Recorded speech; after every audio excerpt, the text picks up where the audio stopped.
Hey guys, I think I figured it out. I've been spending the last few days researching, and I think I found it out. Okay, hear me out, right? Take your phone out, go on the calculator app, and turn it to the side, okay?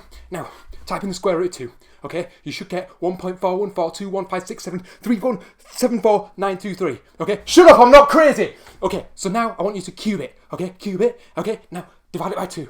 Now cube it, now divide it by 2. Now cube it, now divide it by 2. It's broken. Maths is broken, okay? Listen to me. I'm not crazy. They're in the walls. They're hiding in the walls. All jokes aside, I'm not going to be talking about this statement here because it's already been beaten to death dozens of times and I don't need to explain to you why it's wrong. So instead, I'm going to be talking about that golden nugget of truth inside of all of Terrence Howard's hogwash. If you don't already know, Terrence Howard is an actor who recently discovered marijuana, who recently discovered groundbreaking mathematics. These new discoveries landed him 2 appearances on the Joe Rogan Experience with over 16 million views combined. This is Dr. Eric Weinstein, a Harvard University mathematical physicist who believes that a very small amount of Terry's theories might actually be useful. You're not getting a peer review from me. I know a lot more than you do about a lot of this stuff. You're getting an elite review. And my elite review says that a lot of this is bathwater, but a small amount of this is baby. But what is this small nugget of truth and why is it being called the baby? Let's go. Not you, dickhead. The linchpin marks that space. It is the common factor of all things. You're looking at an angle of the arc cosine of minus 1/3, which is about 109.47 in degrees. And if you take the interior angles of a regular pentagon, it's 108. So 108 is not 109.47. I've not a clue what you've just said, pal, but I'm listening. But where the hell did he get arc cosine 1/3 from, and what's that got to do with Terrence Howard? Well, let's try and build the linchpin ourselves. I've printed 6 regular pentagons and I've stuck it on some card. If I place these together like a pyramid, and use some tape to stick them on, then I can create what looks like Terry's linchpin. Come on, this should work. Just get to... There.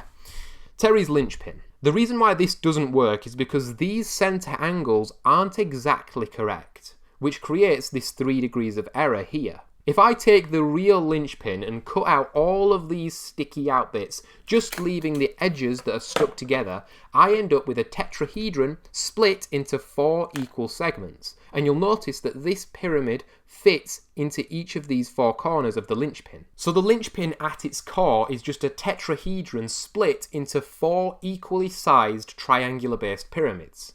Now this centre angle here should be the same as the angle for a regular pentagon, which is 108 degrees. But if this is a tetrahedron, all of its sides are equilateral triangles, so let's say all the sides are equal to 1. We're going to use these 3 formulae for sine, cosine and tangent to help deal with these triangles. Now when we chop this tetrahedron in half, we cut the equilateral triangles right down the middle, turning them into 2 right angle triangles. So this angle here is still 60 degrees and the length of the hypotenuse is 1, so we can use the sine formulae, sine theta equals opposite over hypotenuse, to find the opposite side.